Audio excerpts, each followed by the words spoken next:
Welcome to Icons of Aviation. We're here today at Universal Flight Training in Sarasota, Florida. And today's special guest is none other than Dr. Robert Darling, United States Navy retired. So let's turn it over to our hosts, Jacob Kaiser and Tim Grogan.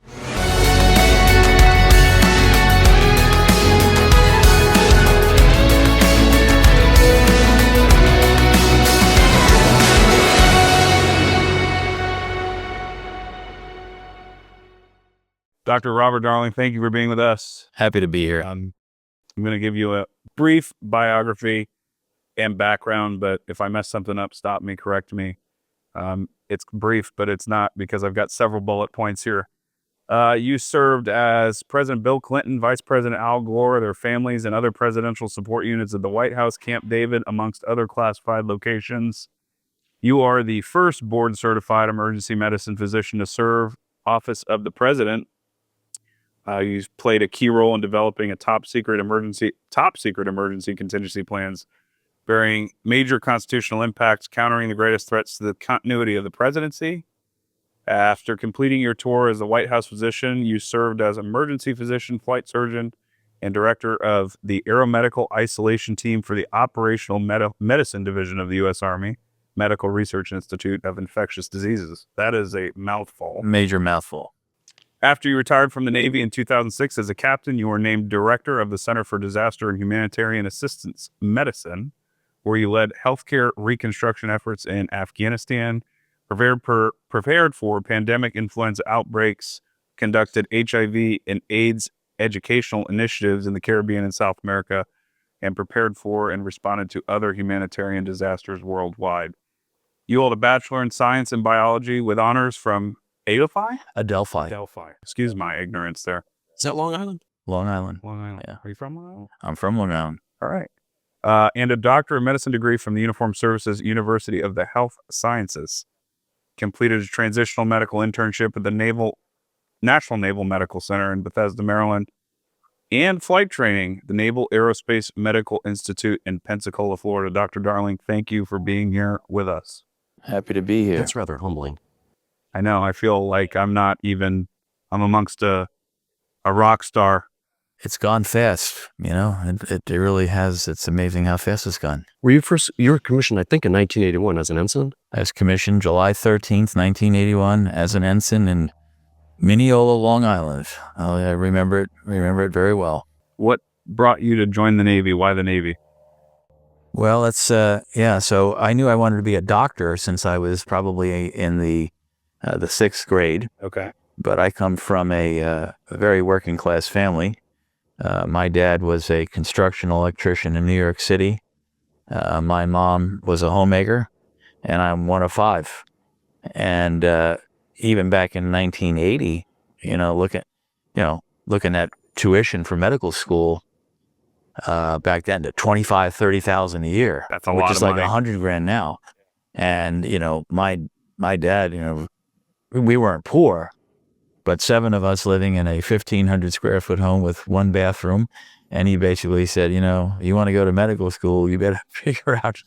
And, at Adelphi University, I got very, very good pre-medical counseling. And he told me about my medical school at that time was relatively new. The first class graduated in 1976. 76. So anyway, I applied to 25 medical schools and got 2 interviews. It was very competitive. It was 3 people applying for every spot available, 2.5 to 3 in the 80s. So I was a good student, but I wasn't a great student. Anyway, so I got an interview at Cornell. They didn't accept me. And I got an interview at the Uniformed Services University of the Health Sciences. It's right on the grounds of, right across the street from the NIH in Bethesda, Maryland. We used to call it Bethesda Naval Hospital. That was the president's hospital. And then we had Walter Reed down the block in D.C., only like 5 miles away.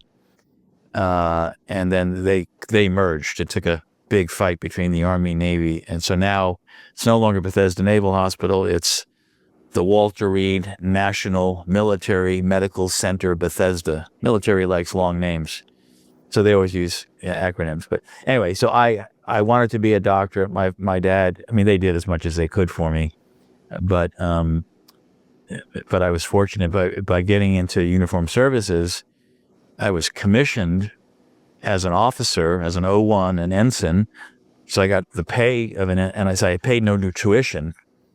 Now, I owed, the deal would be I would owe 7 years as an officer, not including internship and residency training, which adds another, in my case, another 4 years. So before I could even get out, I was going to owe 11 years. And then you stay in 20 and, you make retirement. But from very early on, I finished medical school. That was hard. But after my internship was really hard. I was working on average 80 to 100 hours a week, sometimes 110 hours, little sleep. And this is your intern year? Internship. Okay. Generally known as the most difficult. Now they have laws now. You can't do that anymore. The longest you can, they made laws in most states.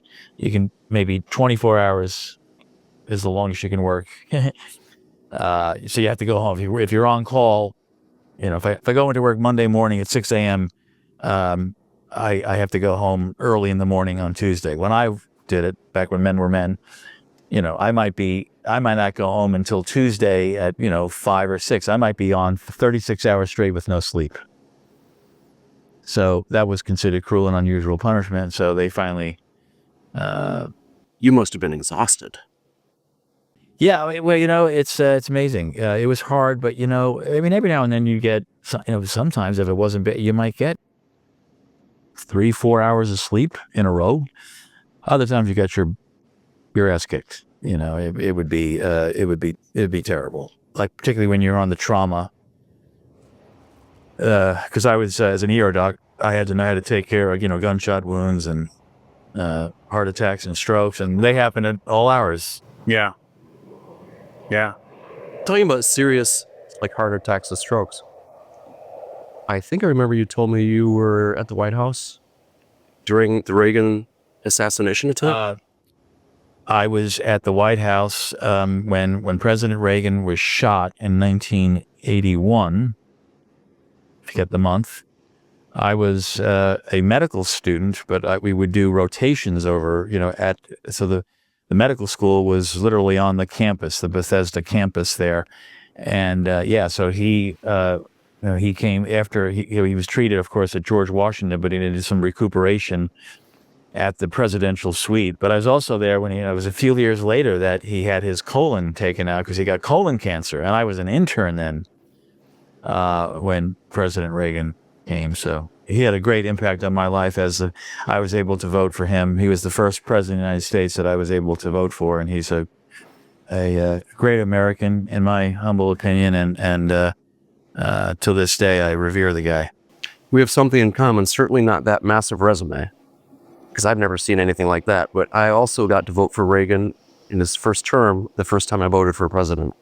And I am just, elated that I had that opportunity because he was an incredible man. And one thing that just strikes me about aviation and how you're involved in it, or why we were interviewing you, is you've been on Air Force One, I think, 100 times. Marine One and Air Force One. So after my internship, I chose to become a naval flight surgeon. I always wanted to be very proactive, and I decided to go to Pensacola, Florida, go through basic flight school, flight training. Did a lot of groundwork, of course, and then did the T-34 Charlie training. That's every naval aviator, helo, fixed wing, jets, whatever. Everybody starts there. So that was kind of neat. So I didn't get to. Unfortunately, we had a very compressed. I was only there for 6 months, so I got through like 13 FAMs, and if you got through 14 FAMs, you could solo, literally solo. So imagine let a doctor with, we don't have many, but 30 hours or something like. But I didn't get through the FAMs, so I didn't get to do that part. Because if it rained, So I go over the helo side, and I did learn I was able to hover after a couple hours. That's all I could do in a helo. I think that's an accomplishment. I don't think anybody in this room other than you and maybe Dano Yeah. can do that. Yeah. So and that guy that just flew by us. So, and then, all right. So then, once again, I get to choose my career here. I was with a bunch of doctors. Nobody wanted to go to sea. No, there was like 30 in my class. And then they said, all right, you're a bunch of doctors. Here's the jobs that we need to fill. The top guy gets, it was a guy, he gets his choice, the top graduate. Everybody else, you guys figure it out. If you can't figure it out, we'll figure it out for you. So fortunately, even though I was married, my wife was like, well, I want to go on an aircraft carrier. I want to go with the whole gamut. I wanted to go out to sea. Nobody else did. So it was very easy. So I chose the USS Roosevelt, CVN 71. And 2 years assigned to Carrier Air Wing 8 out of Oceana. I had 2 Tomcat squadrons, VF-41, VF-84, and 2 A-6 squadrons, VA-35 and VA-36. And then the E-2 guys over at Norfolk. So I was 1 air wing flight, so I had those 5 squadrons. There was another guy who was out of where are the Hornets? Where's the F-18 Hornet out of Florida? Oh, Key West, Boca Chica? No. Eglin, up north in the Panhandle. That's Air Force. I'm blocking. Anyway, wherever the F-18 Hornets are, the Navy. Panama City? No. Jax. Oh, Jax. Maybe Jacksonville because Navy, yeah. Yeah. Duh. Of course. Duh. Exactly. I go there too. Anyway, so he had that guy had he had the 2 Hornet squadrons which were only a single seater, so that sucked for him. And then EA-6B, which was a 4-seater, that was an A-6 modified to do the radar jamming. And then the helo squadrons and the S3 Viking squadron. So we share, and then there was a general surgeon on board the carrier. There was a senior medical officer, and there was a general medical officer, and then like 30 corpsmen. So we took care of, at that time, it was men only, and it's a men's only club, 6,200 men, about 100 airplanes, and, big ship, 1,100 feet long, 110,000 tons. And as the dock on the ship, the real dock on the ship, you're taking care of anything and everything that comes your way. Anything and everything. Yeah, I mean, It's a small city. it was, so acute care, urgent care type stuff. These are all young men, healthy for the most part, but, stuff happens. And they do stupid things too. They walk into airplane propellers and they walk behind turning jets. Yeah. And stuff like that happens. But flight physicals too. So all my aviators, my naval aviators, and if they got sick, I would ground them, right? If they had something that was significant, I would have to ground them and follow them and take care of it. I was not a psychiatrist, but a big part of my job was the mental health of, they would have problems. And fortunately, I had 3 chaplains. I had a Jewish chaplain, a Catholic chaplain, and a Protestant chaplain, who also weren't mental health people, but I could count on them when I had somebody, some 18-year-old kid, for the first time he's away from home. I had a lot of that. I'm suicidal. I want to go home. I could get, whatever their faith was, even if they didn't have, I'd say, who's on? One of the chaplains, and would take care. Anyway, so fantastic 2 years doing that. I got to fly. I got roughly 25 carrier landings, mostly in the Tomcat. Is that common for a flight surgeon in the Navy? Are you also a pilot if you're a flight surgeon? No, there's something called a dual designate. Very, very rare. They would take a fully trained doctor and then put them through flight school. Yeah, because that's like double duty. Now, the reverse is much more common. You're a pilot. All right, I'm done with this. I want to be a doctor. Really? So that's called, but if you can wear your wings and still fly, that would be only like really for research purposes and things like that. It's called a dual. I was a designated doctor, physician, flight surgeon, and you're a designated naval aviator. You can, again, it was rare, but you would sometimes have 2. And but I got a lot of hours in the Tomcat, second probably then in the A6, and hours in a little bit in the E2, which was when I had my big mishap. Yeah, I wanted to hear about that you wanna because hear that it? was pretty Yeah, so compelling. one of them are there's only 2 times in my life that I thought I was going to die, and one was so I was the co-pilot. So anything that had more than 2 seats, I would fly in. So I would go around the squadrons, value build rapport. So it was September 2nd, 1989. I'm pretty sure it was and so the E2, that's the dome, that's the radar. That's the Hawkeye. The E2 Hawkeye, very good. So that was the first event. We were at what they call Blue Water Ops. So the only place where we're landing that airplane, if something happened, was on the deck of that carrier because we didn't have enough gas. So this was training mission, and I was with a very experienced pilot. I was in the right seat. And immediately as we took the cat shot off the end of the boat, suddenly nobody could talk to each other. We lost basically all electrical power. So it happened really fast, but all of a sudden, I look back. There's a pilot, co-pilot, and then there's 3 guys in the back that run the dome. I look back and it's on fire. So they're squirting halon. They got a canister of halon. They get it out, but then 10 seconds later it reignites. And so I had one up front. There's only 2 on the airplane. So the pilot tells me, take that down there. So I had to take off my oxygen, and then by this time, fortunately, it was heavy, or it was light smoke, but it was acrid, Nasty electrical. Horrible. And I crawled on my hands and knees to get them the halon canister, and they dumped that, got it out again, and it relit, and then it went out by itself. But by this time, so he's doing this. He's rocking his. We're going around the boat, and they figured it out pretty because they saw smoke coming out of it, but we couldn't talk to him. Couldn't talk to anybody, couldn't dump the fuel, couldn't lower the hook, couldn't put down the flaps. They were locked in place, so they had to manually. The problem though, and we couldn't land. They waved us off. We come around, but because there's yellow gear and there's other airplanes, there wasn't any place to land us. So they, we're like, holy shit, come around again. Seemed like forever, but it was only like 20 minutes. They waved us off a second time because the deck was still fouled, and they had to get, the big thing they had to do was they were pulling the rods out because they had to get a lot of wind across because we had 10,000 pounds of fuel. I don't know how much, a lot of fuel, couldn't dump it.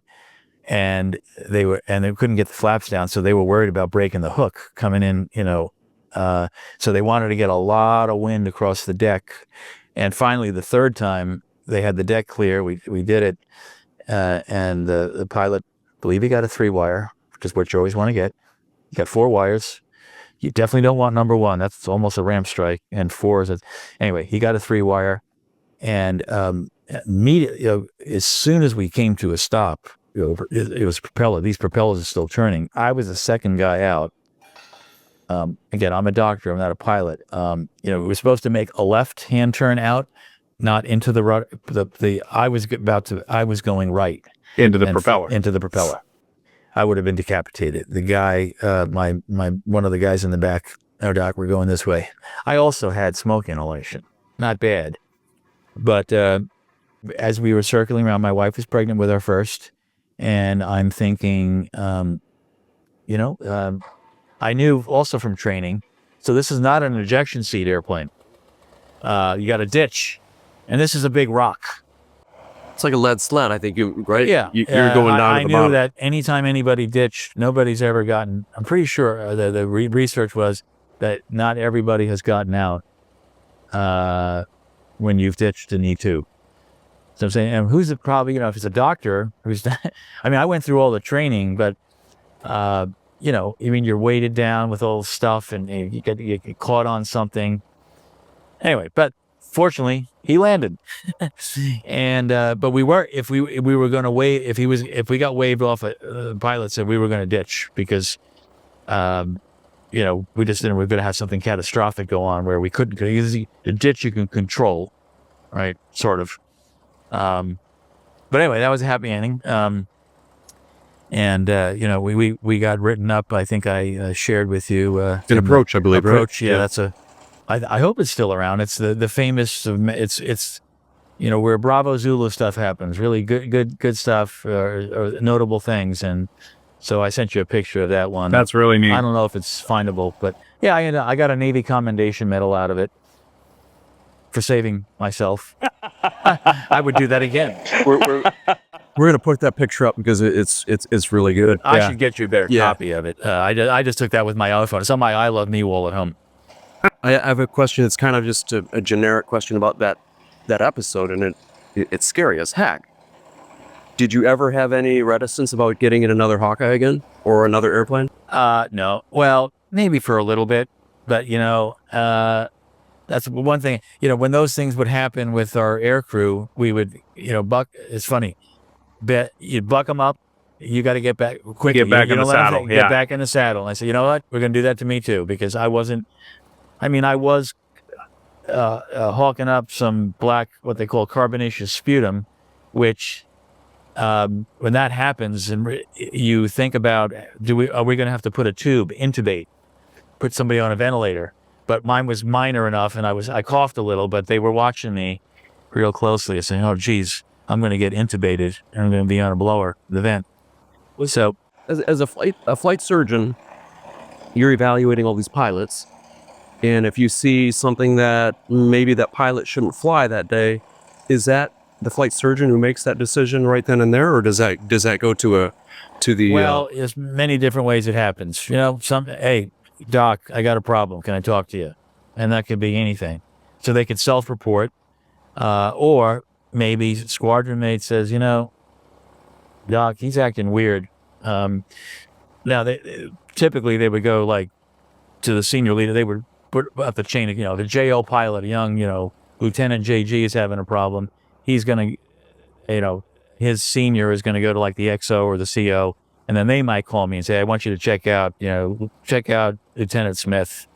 And then of course, if I evaluate, then are they safe to fly an airplane?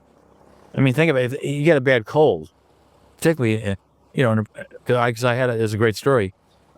Fortunately, he wasn't a pilot, but I had a guy who didn't tell me about a bad sinus infection he had. So they go up flying at 30,000 feet, and he's in the right seat of the A6. He can't clear. He's trying to do the Valsalva. He can't. And then they finally land, and medical emergency, doctor to the flight deck, and he had blood all dripping down his helmet. He blew out his eardrum. Jewish. Because he didn't tell me that he had a bad cold. What do you do for, when somebody gets a sinus infection or a bacterial infection on the boat? Do you guys have a pharmacy? Oh, gosh, yeah. We have a 30-bed hospital. Okay. We have an ICU. Really? We have a surgeon. One of the 5 doctors is a general surgeon. So you guys can do just about anything on that boat? Well, we're not doing brain surgery. Right. We got a general surgeon, so they're great to have. And we have a nurse anesthetist, so we can put somebody to sleep on the ventilator, all that kind of stuff. But yeah, back to the guy that blew out his eardrum. Now, because of that, he was down for like 3 months. He had so you're taking this highly trained dude who's he's a bombardier navigator, and now he can't do his job for 3-4 months until his ear is healed. So anyway, all right. So go through. So I finish up 2 years on other stories like that, because I know we have limited time. And then after the carrier, so I wanted to be an ear, nose, and throat surgeon. But you know what? Disappointed. I applied to all the military programs, and I was not. It was very competitive, and I was an alternate. I was not selected.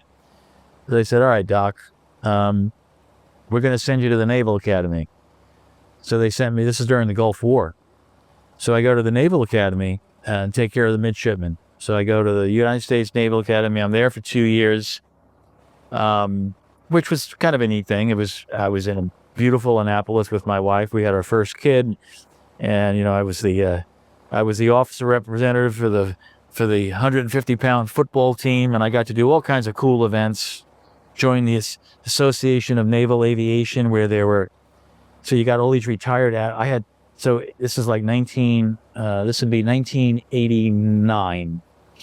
You've got retired admirals and generals from World War I who were like in their 90s, and I'm talking to them about what it was like flying on an aircraft carrier during World War I. So that was really, I got to do that every month. They had a meeting, and so anyway, so I finished that. So I'm finished up at the Naval Academy. Finally, I get interested in something more competitive, which was emergency medicine. But by this time, I was selected, and I went to San Diego.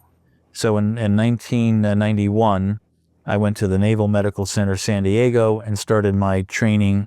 I did 3 years of residency training, and in San Diego Naval Hospital, but also went to civilian hospitals to get additional, to more of a trauma type. Like for example, they sent me. I did some trauma training at Charity Hospital in New Orleans, the old Charity Hospital in New Orleans. It was destroyed in Hurricane Katrina. They sent us there because it was one of the busiest knife and gun. What they would call it a knife and gun club, because it was the best thing to military trauma than being on the battlefield, because they were knifing each other and so all kinds of stuff. So that was one of the places I went to. But yeah, during my 3 years, and then we had they did SEAL training right nearby. So every Hell Week we would usually get we get some near drowning of a guy doing BUDS, basic under the training to become a Navy SEAL. So that was good training. We never lost anybody. So finished up my Navy medicine residency in emergency medicine in 1994, and then it was time to go to. So now I'm a fully trained, board certified doctor in 1994. I'm sorry, 1995 is when I took my boards, and they sent me to Camp Pendleton. So that's Marine Corps Base Camp Pendleton in Oceanside, California, just north. I lobbied hard for that one, and thankfully I got it because I didn't have to move. Instead of going south on 5, I went north on 5. But, it was shift work. And so I did, working night shifts and things like that, taking care of young Marines. And that was amazing. Young Marines are wonderful training tools. A young Marine, they do really dumb things. And but we saved all of them from themselves. So I have to ask something because it's intriguing to me, because I think we have two things in common. One was voting for Reagan for the first time. The other was something to do with John Glenn. I had the incredible honor of having him up front in an aircraft, which is a once in a lifetime, if you're lucky, event. I think with President Clinton, you had something to do with sending one of the 2 emails that Clinton ever sent during his whole presidency. Yeah. So as I was wrapping up minding my own business at Camp Pendleton, I got a call from the Navy Surgeon General's office that one of the doctors at the White House was leaving. There's 5 doctors, 2 Navy, 2, actually there were 6 doctors, 2 Navy, 2 Army, 2 Air Force. And then one of the Navy doctors was leaving, and they said, would you be interested? And I had to think about this because it was Bill Clinton, but I said, no, of course, you're my country is asking me to do this. So I think like 10 of us ended up applying. I being me and one other guy were the first emergency doctors. They never had an ER doctor. They always had like internists, family medicine, surgeons.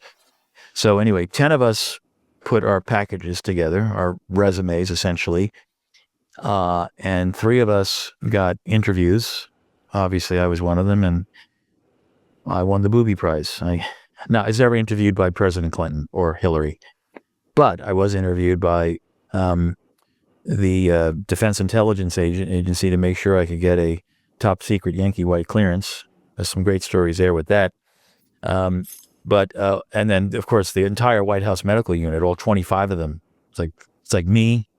And they would just throw, questions at you. Anyway, I got the job, but one of the big part of my jobs, of course, is was taking care of the president.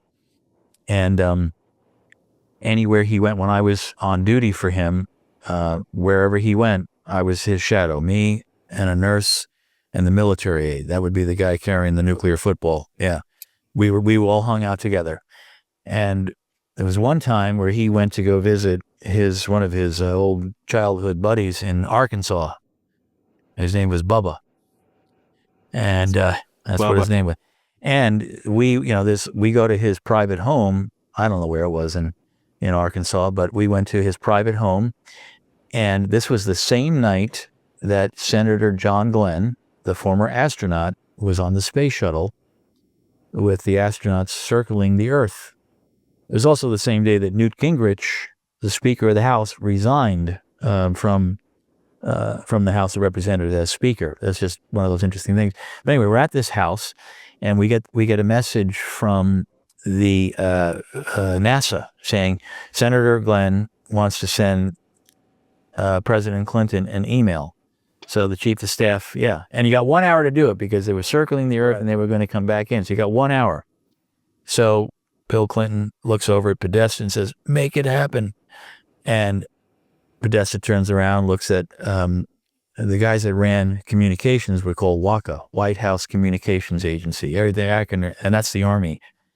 I mean, they could literally have him prosecute the nuclear war anywhere, but they didn't have a laptop to receive the email from NASA. But there was one guy who did, and it was me. I had my 30-pound Toshiba laptop. I remember going over to Podesta. Everybody's freaking out. Oh my God, we're not going to be able to get his email. So I go over to Podesta. I said, Mr. Podesta, tell NASA to tell Senator Glenn to send the email to rdarlingmd@aol.com. And It's incredible. so we get this two-paragraph email, and President Clinton comes down and he wants to reply. I said, "Well, Mr. President, this is my laptop." He didn't type anything. Both index fingers. It took him about half an hour to do these 2 paragraphs. I said, "Mr. President, NASA says we got to get it up there or it's not going to get to him." Anyway, he does that. Get the email up there. The White House photographer's there. I get all kinds of pictures taken. Now, it's not long from when I have to leave. This is like the 3rd year that I was there. And anyway, I wanted to get him to sign it, and I wanted to get John Glenn to sign the email and the picture. And normally to do that, you have to go through like 20 people to get it approved. However, once a week, I had to give him his allergy shots. And I gave him his allergy shots. When he came out, he would be in his skivvies coming out of he'd get a shower, get his skivvies on, and then he would admire himself in the mirror before he shaved. And that's when I would call his valet. "Is he ready for a shot?"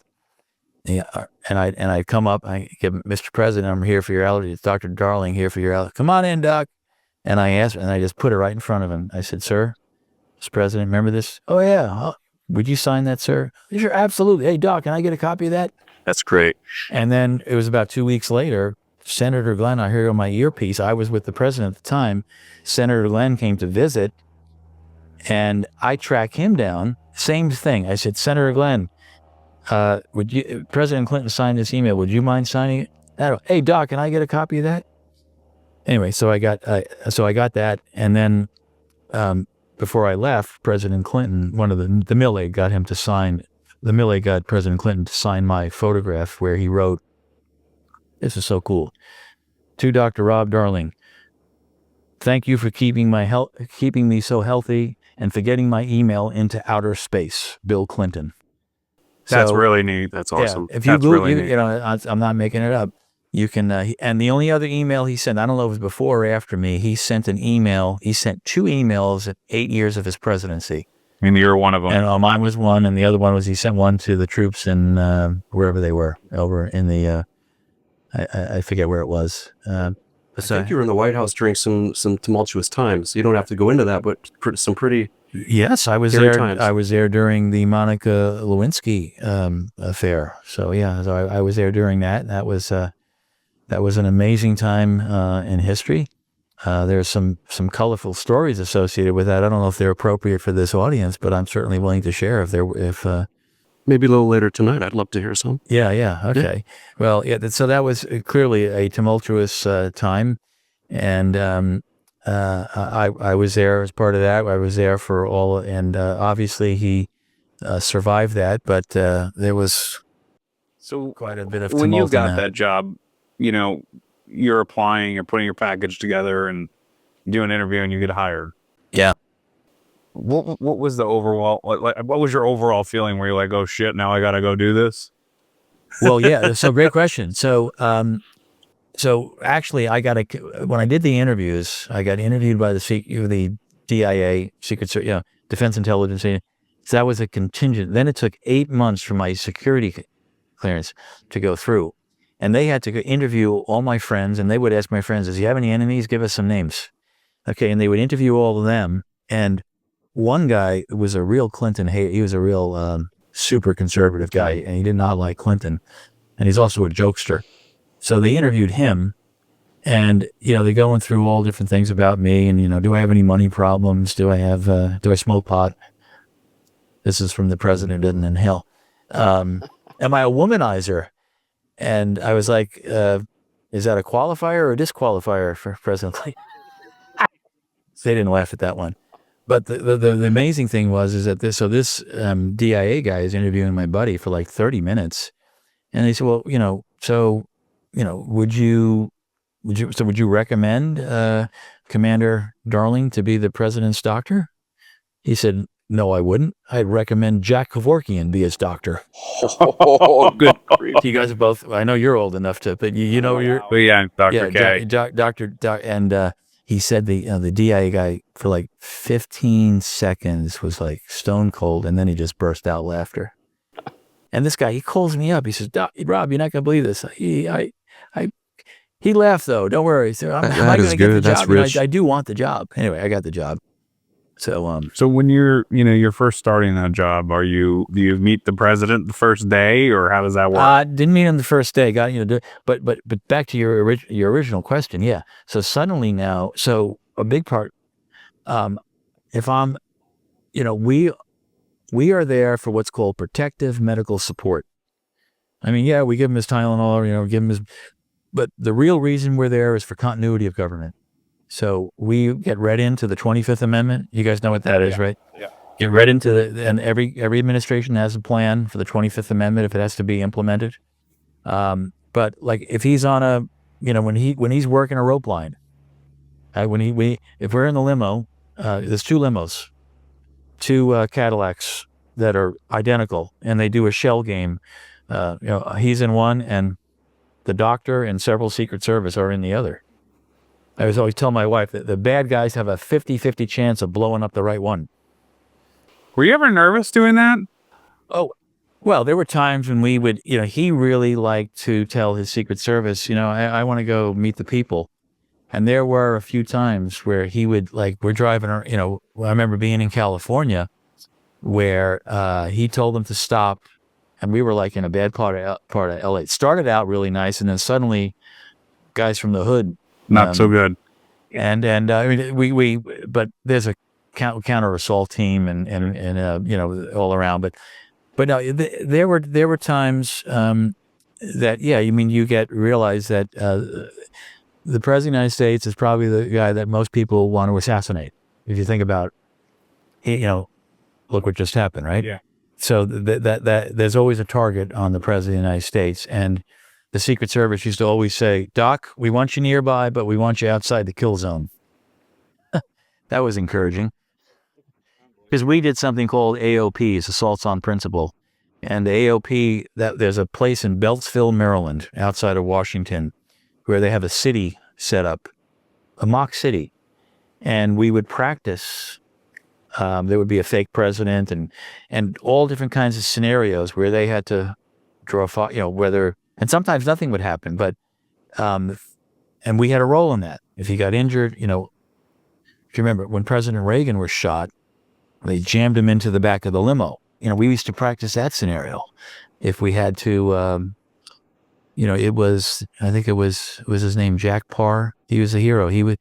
he saw the president cough up bright red blood, and initially he didn't realize that he was hit, because I think he was hit underneath the armpit, and they were going to go to the White House because that's the safest place, but no, let's get him to GW, and literally they got him into the emergency department at George Washington University Medical Center, and he walked in on his own, but then he collapsed, and they put what's called they immediately got him naked.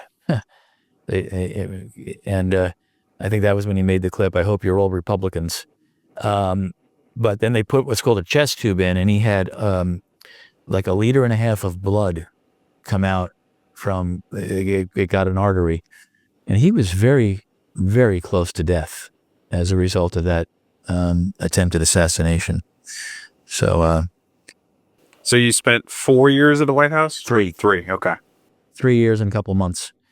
So yeah, it was. I was only supposed to be there for 2 years, and then they asked me to stay for a third year. But at that point, I mean, I was gone 25% of the time. I was traveling on Air Force One a lot. What was that experience like? Hey, it's a 747 with only about 80 seats on it, because you got meeting rooms, and you've got a big room for the president, and you got a big room for the doctor. We're the only ones that had a separate cabin, because we be like 3 first class seats, but then there's also 3 beds that could come down. It was like a small operatory. We could work on him if something, or anybody, if something happened. So This is kind of a naive question, but are there flight attendants on board? Oh, yeah. Are there Air Force, active duty Air Force, that's their job. Top notch, squared away, senior Air Force enlisted. And we ate well. I mean, they had alcohol on there. I generally didn't have any when I might have a glass of wine or something, but Air Force flight attendants, and there's a spot for the press. There was like 10 seats for the but there was a line of death that they couldn't cross. They were all the way in the back of the tail of the airplane. would they get service too?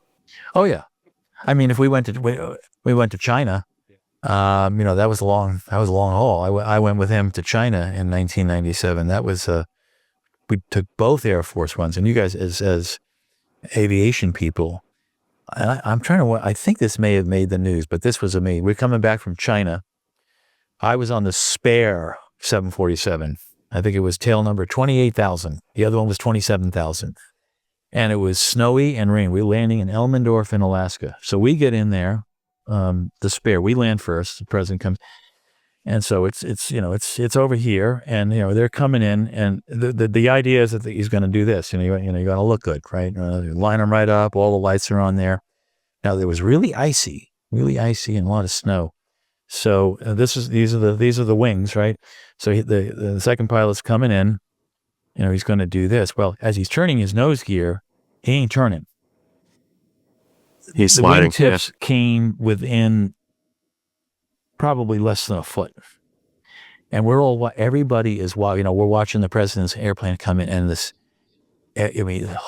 could you imagine? Both of these airplanes were filled with like senators. We had done a trip to China for some kind of diplomatic thing, but it would, like Elmendorf, there's no way.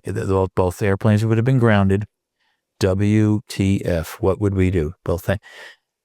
Thankfully they didn't hit. But I think I'd like to find out if that made the press. That's interesting. I'm going to look at that for sure. That's really cool. I'll look that Yeah, one up. I'm going to. And I had another I question think about that. if you just Google President Clinton, Alaska. I think you mentioned you had your own berth or compartment on Air Force One Yes. as a physician. No one could displace you from that, and I think it only happened once. Well, that was the president's medical space. And occasionally we would get a senior person, because everybody else had a first class or a business seat, which didn't go completely horizontal. But every now and then, if some senior person would come, hey doctors, is there any way I can? I know you got racks that come down, and we'd say, sorry, Senator, or sorry. And the president would never ask us to do it either. But I believe, and I wasn't there at this time, but when the one time I know that it happened, when President Reagan passed and the former presidents came on board, they kicked the doctors out. And so I think it was like President Carter got to go in it, President Bush 41, and I'm not sure, maybe it was 43. I can't remember the exact timing, but yeah, so that was the only time that I know that the doctor was displaced from the medical cabin when the President of the United States was on board. That's some heavy horsepower to get displaced. I mean, 3 presidents. If you can't answer, I understand, but does a doctor always go with the president on Marine One? Oh yeah. When he leaves the White House, so the only place we're not in his proximity is when he goes onto the second floor of the White House. And that's the residence, right? That's the residence. Okay. But yeah, no, I've got plenty of, every time that's the coolest thing in the world, taking off from the south lawn of the White House, Marine One. I got to do that a lot of times, like when we were going to Andrews to get on Air Force One or go to Camp David. So yeah, did a lot of that. And I sat as far, the doctor and the mill aide, I forget which helicopter it was, a CH, whatever it was. But there would also be, one Secret Service, usually a couple of staff people, and the president and the first lady. But they were in these big seats that would face each other, and so they didn't have to look at us. Or, I mean, he was great. She was a little, she was okay, but he always listened to our medical advice, unlike Vice President Al Gore. Oh, tell us about that, if you can. Well, I didn't go to Harvard Medical School. Oh, well, that'd be the reason right there, right? Yeah. So no, he was not. He was a difficult patient. President Clinton was a very easy. First Lady Hillary Clinton was an easy patient to take care of. In other words, you're a doctor, I'm not. I mean, Vice President Gore would always question our judgment. So we made it a group effort when we took care of him. Wow. There's another thing that we talked about earlier today that really, it sort of bothered me, because a physician of your credentials is at the top of the top. Yet if you wanted to practice in one of those 6 states, you'd have to retake your boards. Oh, this is incredible. Oh yeah. Well, yeah. Well, because this is post White House. So in the military, you only needed to be, even though you practiced all over the world, theoretically, you had to have one state license. But after I retired from the military and I started doing private practice stuff, and I do concierge medicine and travel medicine and executive medicine, I was licensed I am currently licensed in 44 U.S. states, the District of Columbia, and the Bahamas. And, but the 6 states that I'm not licensed in, it's just one of them, which is my new home state, South Carolina and Nevada and Alabama, Mississippi, Oregon.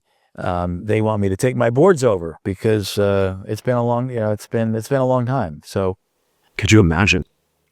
Yeah. So I've got my state Congress, my state representative helping me to in South Carolina, that is, to get them to just look. I've never been sued.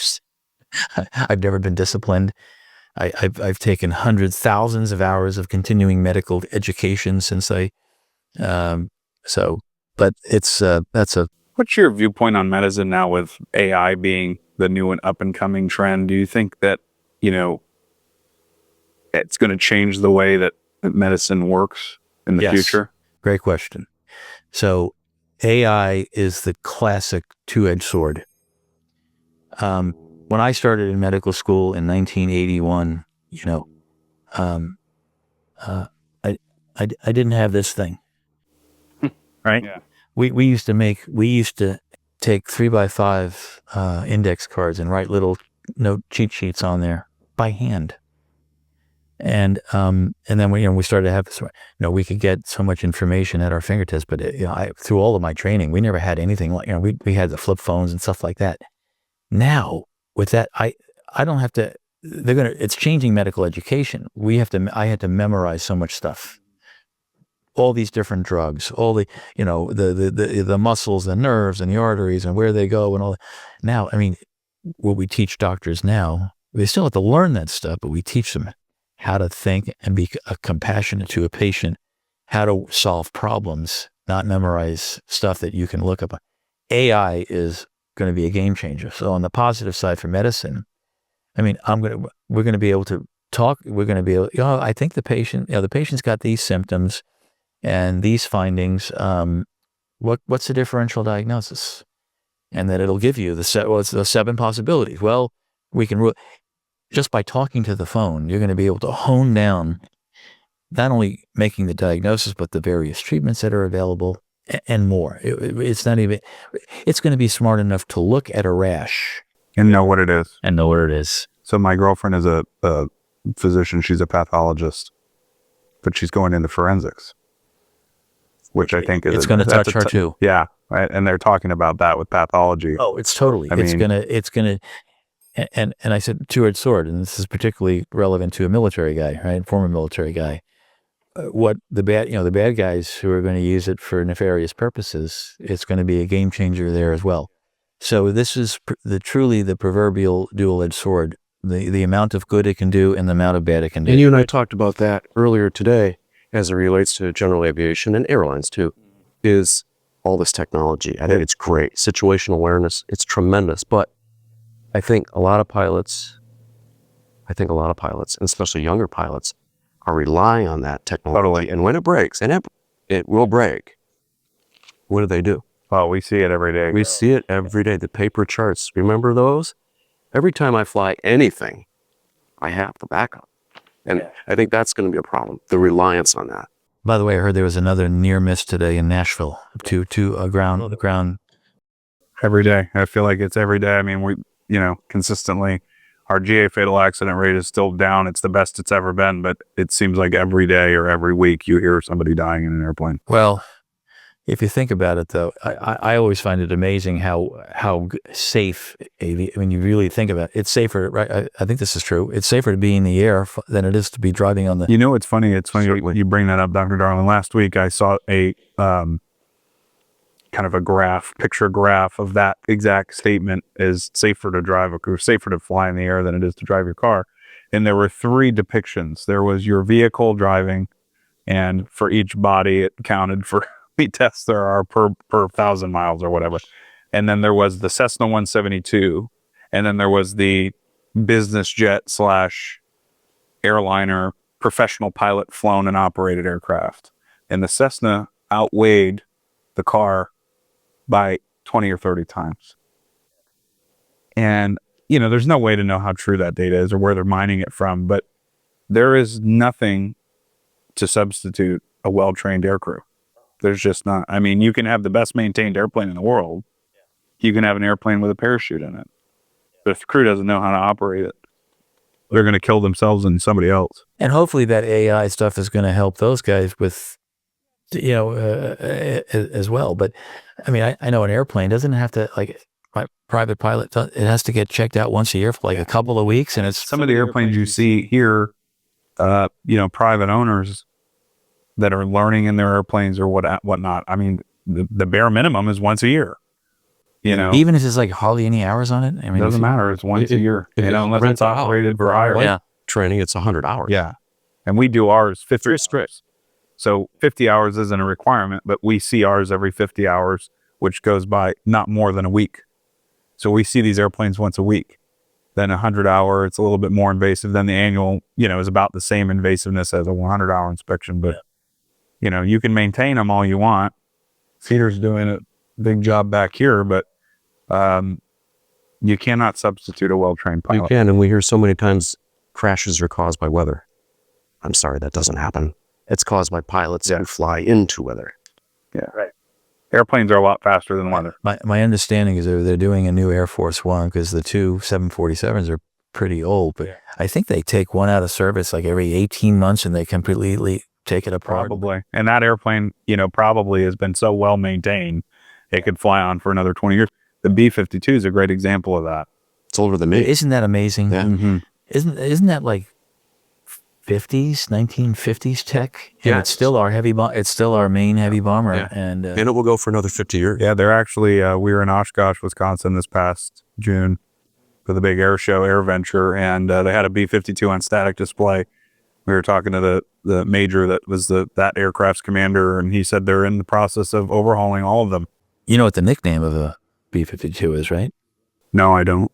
Well, it's the Buff. Big, ugly, flying fucker. You may have to edit that out, but that's what I'm a Buff pilot, big, ugly, flying fucker. At least that's what my Air Force buddies would tell me. That's great.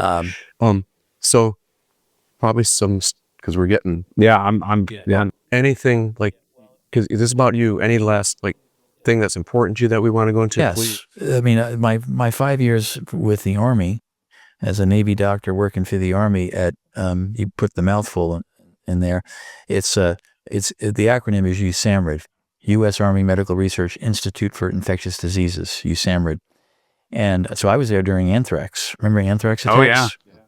Okay, well, so I went there because at the White House, the Secret Service, when they were starting to get worried about asymmetric threats against the president, which included biological weapons, I was the point man for that. And so I started consulting. The Army, U.S. Army has the lead on that for all the Department of Defense. So I started working with those guys.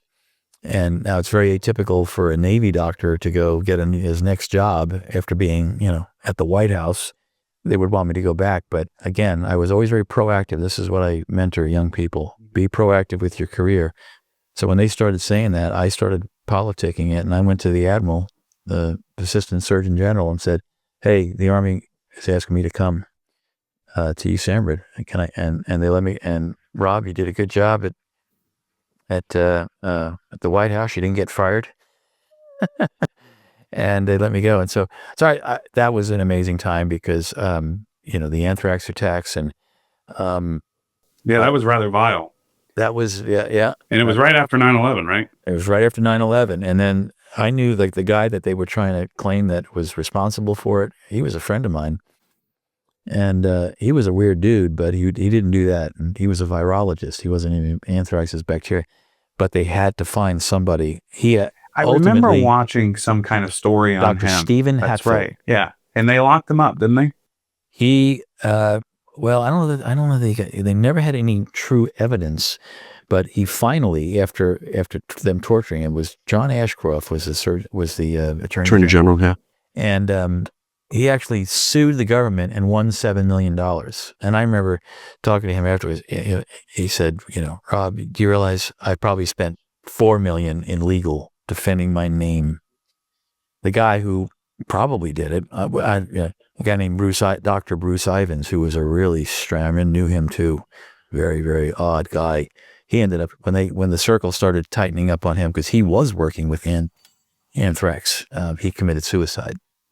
I don't know that they've ever definitively proven that Dr. Ivins did it, but again, so that was 5 years there, and a lot of other cool things. I was giving lectures all over the country on medical defense against biological weapons. That was a little different than patient care, but it was important. And then finally, the Navy made me come back to the Navy, and I went to work for the Navy Surgeon General in D.C., 23rd and East Street. And that, I started my career with the best job I ever had, a flight surgeon. It was better than the White House, taking care of naval aviators at sea on an aircraft carrier.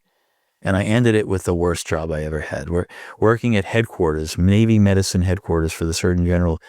It was in fact, I was a captain by then. I was, senior in 06. I wasn't going to make Admiral. I would have to go run a hospital. I wasn't interested in running a hospital, but, so it was bittersweet. I decided to retire out of that job because, it was so dysfunctional. I was so stressed all the time. And I was never really stressed in any of my jobs, but I hated going to, all the admirals, they want something, they want it right away. You have to go put a PowerPoint together and present to the, so I was, it was like essentially serving coffee at the Pentagon. Oh, Yeah. Screw that, right? So, but yeah, and then after that, then I went to, I took my uniform off, but I went to my medical school, ran that a disaster medicine group for 3 years. I was a director of the the CITM, everything acronym, Center for Disaster and Humanitarian Assistance Medicine, doing disaster stuff all over the world. And then finally, I was a government doctor. Then I wasn't I left I retired from the Navy in 2006. I left government service 2009, and ever since 2009, I've been doing private practice. Some emergency medicine, but mostly I've got this new group that I work for now called Crisis 24 Private Strategic Group, and it's one of the world's largest executive protection companies and security type company. They do cybersecurity, they do physicals, everything. And I'm a consultant to a couple of others, like small ironically, an AI, medical AI startup. I'm a consultant to them, and a couple other companies I do consulting work for. Very cool. You've had an incredible career, and we both thank you, not just for being here, but here it comes. Your service from our hearts. Thank you. Thank you, sir, for being here. I was very so honored to. It was amazing how it all happened, and I was very, very proud of my service, and I was honored to be able to do it. So it's for you to come here to us. It is an honor you won't believe. Thank you. Thank you.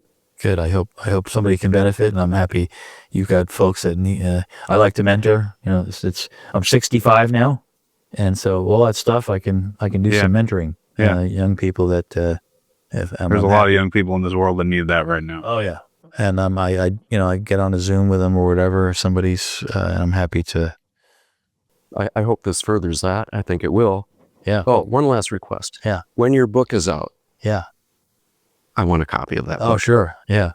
I got a helper there. It's probably at least a year off. I got to get on it though. Yeah. It's time now before I'll start for you. And my mind is still working great, but it's all written down. Now I gotta go through the archives, work with my my writer, and it's going to be good. Yeah. No doubt. Perfect. Yeah, a lot more detail. I think that's a wrap. That's a wrap. Thank you, sir. All right. Thanks so much, Kevin. All right.